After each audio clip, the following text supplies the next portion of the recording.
Hello friends, welcome to imaginary stories of yam. ఈరోజు మన imaginary story గుప్పిడంత మనసు part 32. రక్ష సిగ్గుపడుతూ తల కిందకి దించుకుంటది. ముఖేష్ వంగి రక్ష ఫేస్లోకి చూస్తాడు. రక్షకి నవ్వు వచ్చి నవ్వేస్తుంది. ముఖేష్ కూడా నవ్వుతూ ఇదంతా జరిగితో లేదో అని ఒకసారి భయం కూడా వేస్తుంది అంటాడు. అనగానే రక్ష టక్కున తన చేతితో ముఖేష్ బొగ్గపై కొట్టింది. ఏంటి అంటాడు ముఖేష్. ఇంకోసారి అలా మాట్లాడావంటే ఊరుకోను అంటది. ముఖేష్ నవ్వుతూ సరే, మరి ఇది సక్సెస్ కాకపోతే ఏం చేస్తావు అంటాడు. అనగానే రక్ష ఏముంది, డాడ్ కంపెనీ ఉందిగా, అది చూసుకుందాం అంట.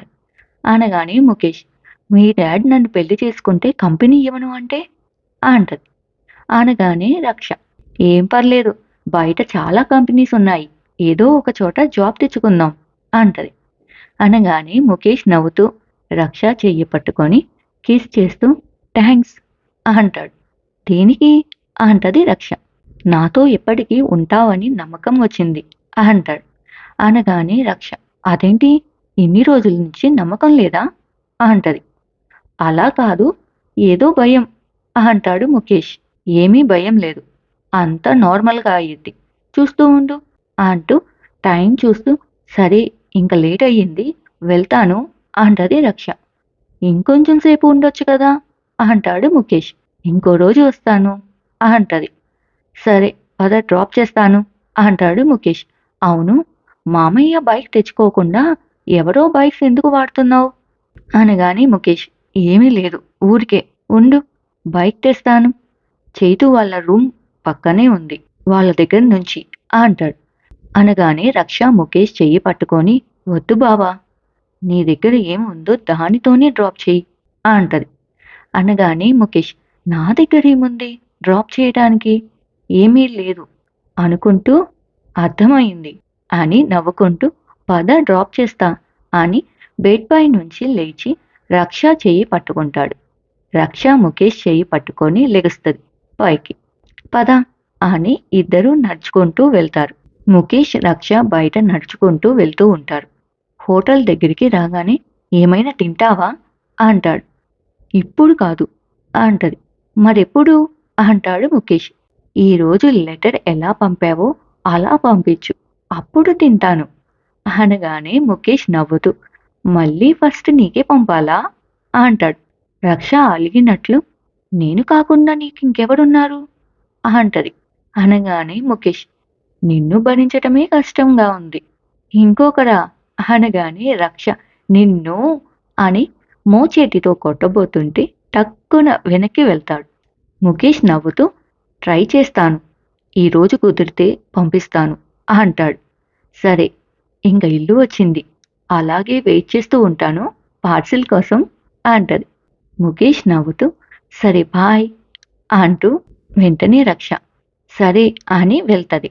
ముఖేష్ రక్షాని డ్రాప్ చేసి రూమ్కి వెళ్ళగానే డ్రోన్ని చూస్తూ దాని దగ్గర కూర్చొని థ్యాంక్ యూ డ్రోన్, నీ వల్లే ఈరోజు రక్షతో అంత హ్యాపీగా ఉన్నాను అనుకుంటూ అవును, ఫుడ్ అన్నది కదా పంపిద్దాం అనుకుంటూ నా బ్యాగ్లో స్నిక్కర్స్ ఉంది కదా అని స్నిక్కర్స్ చాక్లెట్ అండ్ ఒక లెటర్ రాసి జాగ్రత్తగా పెట్టి డ్రోన్ సహాయంతో పంపించి లైవ్లో చూస్తూ రక్ష మొబైల్కి మెసేజ్ చేస్తాడు డ్రోన్ వస్తుంది అని. రక్ష ఆ మెసేజ్ చూసి నవ్వుకుంటూ వెళ్ళి బాల్కనీలో నుంచుంటది.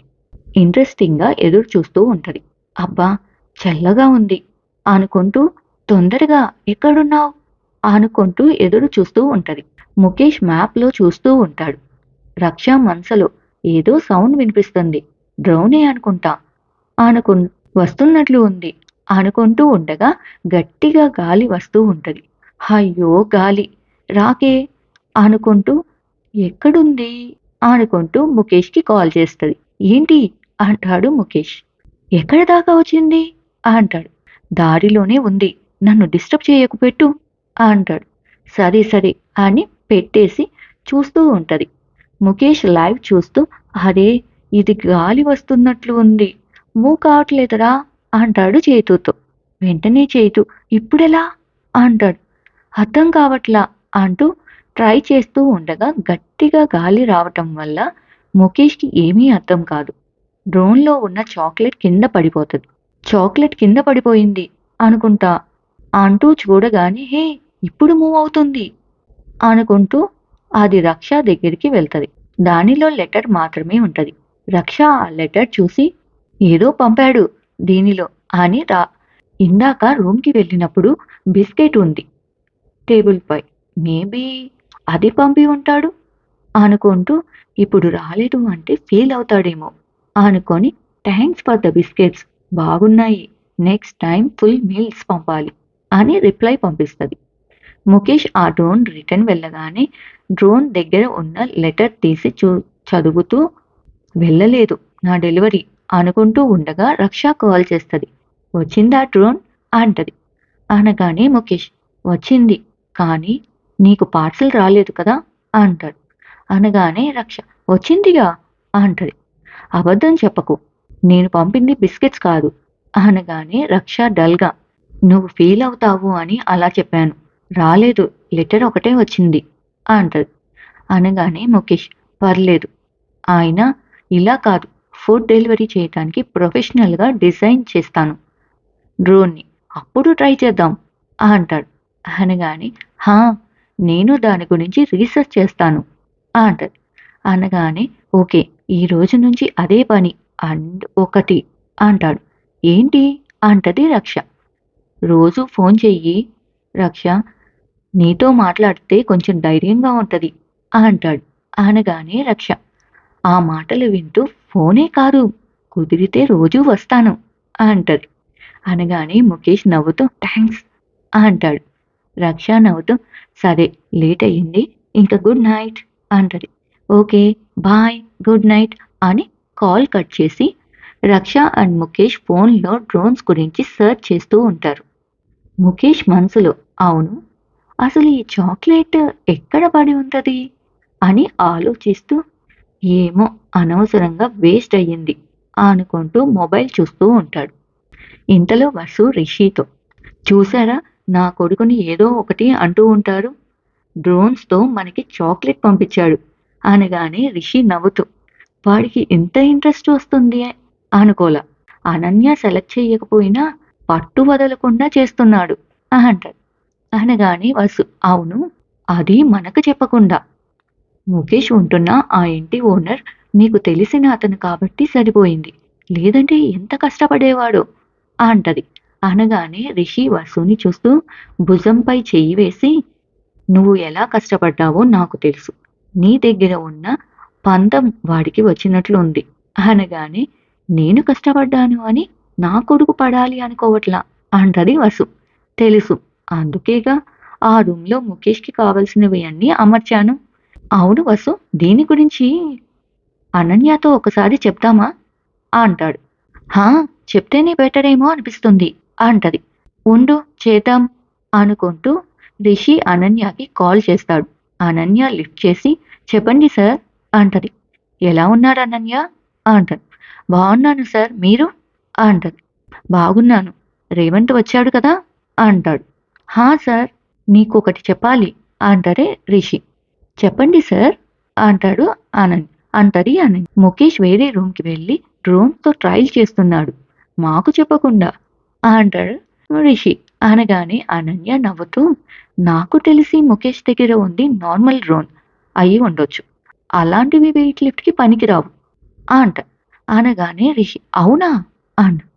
ఎలాగో ముఖేష్ ఫైనల్ ఇయర్ ప్రాజెక్ట్ చేయాలి కాబట్టి తనని డ్రోన్ రీసెర్చ్ సెంటర్ ఐఐటి కాన్పూర్కి పంపించండి, తను నేర్చుకొని వస్తాడు.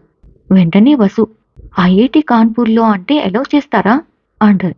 అనగానే అనన్య ప్రెసెంట్ రిషిస్ ఎడ్యుకేషనల్ మినిస్టరే కాబట్టి ఒక్క రికమెండేషన్ లెటర్ ఇస్తే చాలు, యాక్సెప్ట్ చేస్తాడు. ఆలోచించండి, ఈవెన్ నేను ముఖేష్ని సెలెక్ట్ చేసిన దాని గురించి మా టీం కూడా చాలా రీసెర్చ్ చేయాల్సి వచ్చేది, దానికంటే ముఖేష్ని పంపిస్తే పోతుంది వాళ్ళ దగ్గరికి. అనగానే వసు రిషి వైపు చూస్తుంది. ఇంకా ఏమైనా మార్గం ఉందా అంటూ ఉండగా అనన్య అది టాప్ రీసెర్చ్ సెంటర్, దానిలో ఎంటర్ కావడమే కష్టం, నాకు తెలిసిన లెక్చరర్ ఒకతను ఉన్నాడు, మీకు నెంబర్ కావాలంటే పంపిస్తాను అంటూ ఉండగా వసు మనసులో ఈయన అస్సలు రికమెండేషన్స్కి ఇష్టపడరు, ఖచ్చితంగా చెయ్యరు అనుకుంటూ ఉండగా రిషి హా పంపించండి అంటాడు. వసు రిషి వైపు ఆశ్చర్యంగా చూస్తుంది. సరే సార్ అని కాల్ కట్ చేసి రిషికి పంపిస్తుంది అనన్య. రిషి ఆ నెంబర్ చూస్తూ ఆలోచిస్తూ ఉంటాడు. ఏంటి ఏమంటారు అంటది వసు. చేతిలో ఉన్న చాక్లెట్ చూస్తూ తల ఊపుతూ అనన్య పంపించిన నెంబర్కి కాల్ చేస్తాడు రిషి. వసు వింటూ ఉంటది. హలో శ్రీనివాస్ గారు అంట. హా చెప్పండి అంటారు శ్రీనివాస్ గారు. నేను రిషీంద్ర భూషణ్ని, డిబిఎస్టి కాలేజ్ ఎండీని. హా మీరా, రీసెంట్గా ఎడ్యుకేషనల్ మినిస్టర్ అయ్యారు కదా అంటాడు శ్రీనివాస్ గారు. హా అంటాడు రిషి. హా చెప్పండి సార్, ఎందుకు చేశారు అన్న. అనన్య గారు చెప్పారు drone research centre IIT Kanpur గురించి. దానిలో మా అబ్బాయికి ఇలాంటివి కొంచెం ఇంట్రెస్ట్, అందుకే ఫైనల్ ఇయర్ ప్రాజెక్ట్కి పంపిద్దామని అనగానే శ్రీనివాస్ గారు అనన్య మీ అబ్బాయి ప్రాజెక్ట్ గురించి నాతో ఆల్రెడీ మాట్లాడారు అనగానే రిషి వసు ఒకరి ఫేస్ ఒకరు చూసుకుంటారు. మీ అబ్బాయిని పంపాలి అంటే ఇక్కడ రీసెర్చ్ డిపార్ట్మెంట్కి ఒక లెటర్ రాసి పంపండి, నేను మా హెడ్కి చూపించి తర్వాత చెప్తాను అంటాడు. అలాగేనండి అంటాడు రిషి. సరే ఉంటాను అని కాల్ కట్ చేస్తాడు. వసు రిషి చెయ్యి పట్టుకుని ఓకే కదా అంటాడు. వెంటనే మీరు ఇష్టపడరు కదా రికమెండేషన్స్కి అంటాడు. అనగానే రిషి ఏదో ట్రై చేస్తున్నాడు కదా, కొంచెం మనవంతు హెల్ప్ చేద్దాం.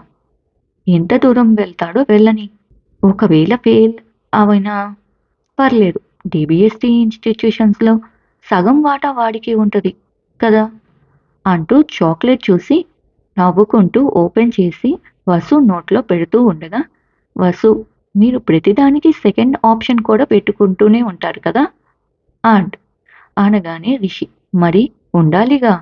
అవును వసు, ఈ చాక్లెట్ మనకి పంపిస్తున్నా అని చెప్పలా, మరి ఎవరికి పంపించుంటాడు అనగానే వసు తింటూ అవును కదా, ఎవరికై ఉంటది. రిషి కూడా తింటూ చిన్నుకేమైనా పంపాడా అంటాడు రిషి. అనగానే అవును, ఇద్దరు తోడు దొంగలే, ఏమీ చెప్పరు అంటది. అనగానే అవును అంటూ రిషి నవ్వుతూ సరే ఇంక కిందకి వెళ్దామా, శ్రీనివాస్ గారికి లెటర్ రాసి పంపాలి అంటాడు. హా పదండి అని ఇద్దరు కిందకి వెళ్తారు. ఫ్రెండ్స్ ఇక్కడితో ఈ స్టోరీ అయిపోయింది. ఈ స్టోరీ కనుక మీకు నచ్చినట్లయితే please like share and subscribe to imaginary stories of cam.